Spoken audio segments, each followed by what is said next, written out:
Hi guys, welcome back to Aura Life. I'm Ashley. Thank you so much for joining me on this video.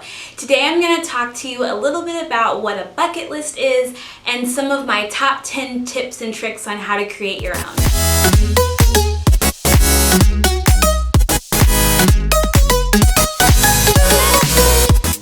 So as you can tell, it's fro season. I'm constantly changing my hair. It was time to let the twists out. It had been rough. They wanted to let go. It's definitely humid in Chicago right now, so my fro is extra big, and you'll probably see my hair change with the seasons from time to time, so be prepared for that. So, bucket list. For those of you who don't know what a bucket list is, it's basically a list of things that you want to do in your life before you die. I know it sounds kind of morbid, but it's just a list of things to kind of get you out there and for you to experience new things, for you to learn new things, and really the overall goal is to grow. So I wanted to share with you just some tips and tricks on how to create your own, because I know sometimes it can be hard to kind of step outside yourself. I've had many people ask me how I went about creating my bucket list, and I think these 10 things are a good way to just get a jump start on creating your list.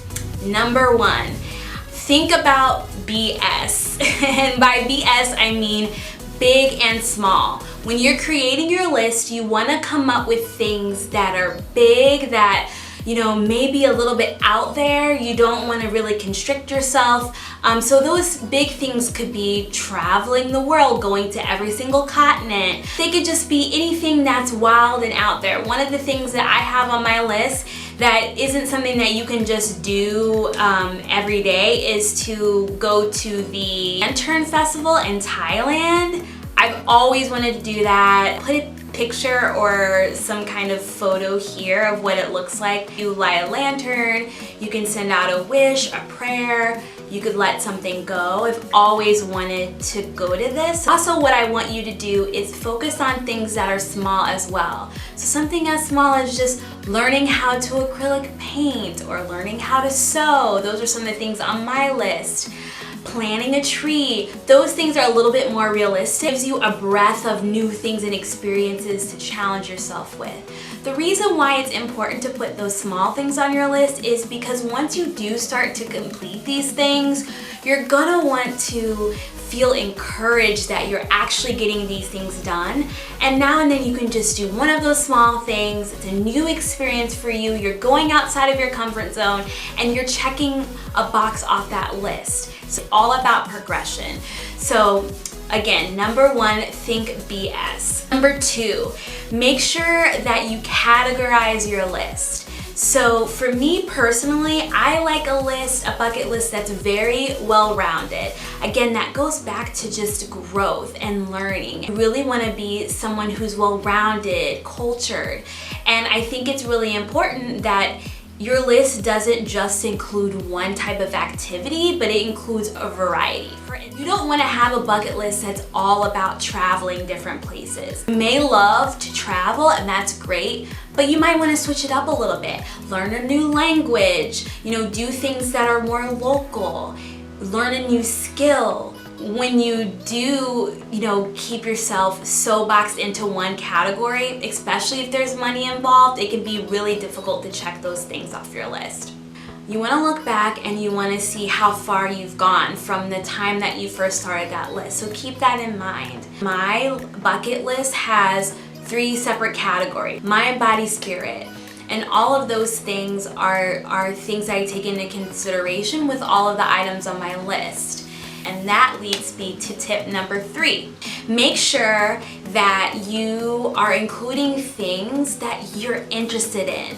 Don't include things that you just feel like you should do or someone has told you to do. I'm really creative. I love to create things. I love DIYs. I love,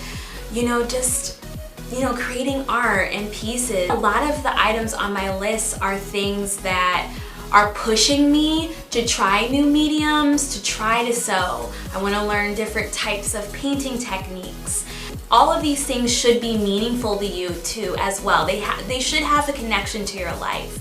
one of the things that I'm adding to my list is I want to eventually have about 50 plants in my house.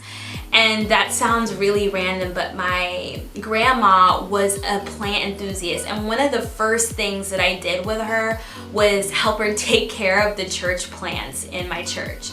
So I have a fond memory of that, and I want to bring that into my life now as an adult. So that's one of the goals that I have, is to be able to maintain and take care of 50 plants.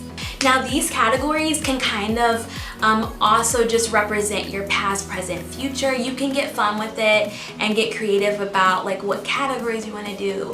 But I think it's great to categorize things so you know that you're getting a good mix and variety of activities on your list. The next tip number 4, is to not limit yourself. I want you to think outside the box when you're creating your list.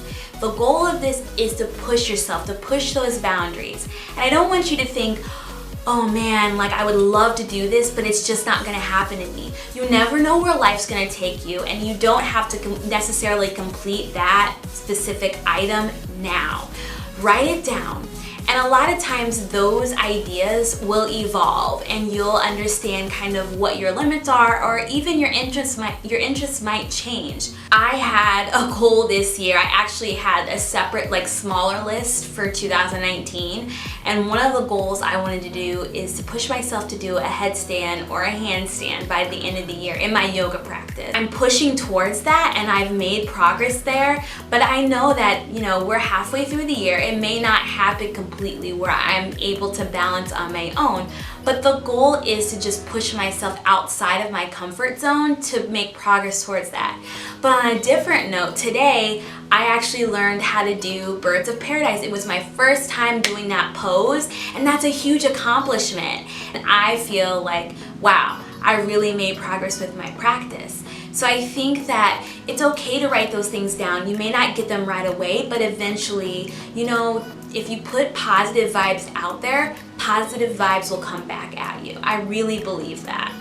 Tip number 5, mix up your circle. So as you're reviewing your list and you're creating your list, I want you to think about things that you can do by yourself and with a group. I think it's really important to have those personal moments where you're just focusing in on yourself. It's almost a form of self-care, and you're completing things on your list for you. But I also think that there should be some items on your list that you can enjoy with your family and friends, and really like just be in the moment and enjoy those experiences with people around you. So I say, you know, have that be kind of a litmus test of your bucket list, and you can bring those people in on your list too. That brings me into tip number 6. Share your list with other people.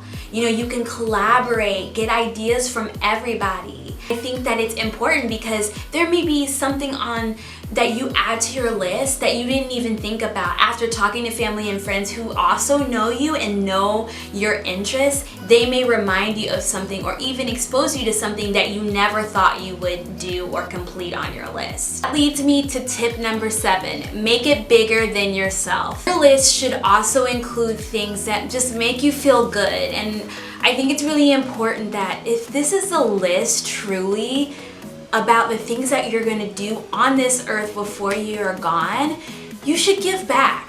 What are people gonna remember you by? And I think it's really important. And it may not be the traditional, I'm gonna volunteer at my local shelter, but it should be something that you feel that you're giving back to this world that makes you feel good, but then also helps just create a positive environment, a better world. Tip number 8. Make sure you store it in a place that you can access it easily. So I know there's a lot of traditionalists out there who create bucket lists and are like, I only create my list on pen and paper, the old-fashioned way. And hey, if that's the best way for you to just like get it all out there, to just make that list, more power to you. But I think it's really important that A, you capture your list, It cannot be a mental list. You need to put it out there so that you can keep track of it, but B, that you can always add to it. So for my bucket list, I have my list on my notes in the Notes app on my phone. And that way I can always add to it. Again, if I'm out and about and I'm experiencing something or I see something that's really interesting to me and I'm like, wow, like I would really love to do that someday, write it down on my list. So I know I always have it and I can always access it and I can always evaluate. There's some additional ways that you can actually store your bucket list. There's many apps out there that can help you. Bucketlist.net, that's a website. There's Bucketlisty, it's an app. I believe I Wish soon as well, and Bucket Dream. Also use those to capture your experiences, which is really cool. I think it's awesome that technology has caught up with us and kind of has allowed us to be able to complete all of our things on our bucket list even more. That leads me to tip number 9, which is make a personal commitment to yourself. By personal commitment, I mean make a promise to yourself about when you're gonna complete certain items on your bucket list. Now that can be hard, and I don't think it's necessarily smart to be specific about each individual item, but it can be an overarching goal that you set for yourself. Every year I've decided that I'm gonna complete something on my list.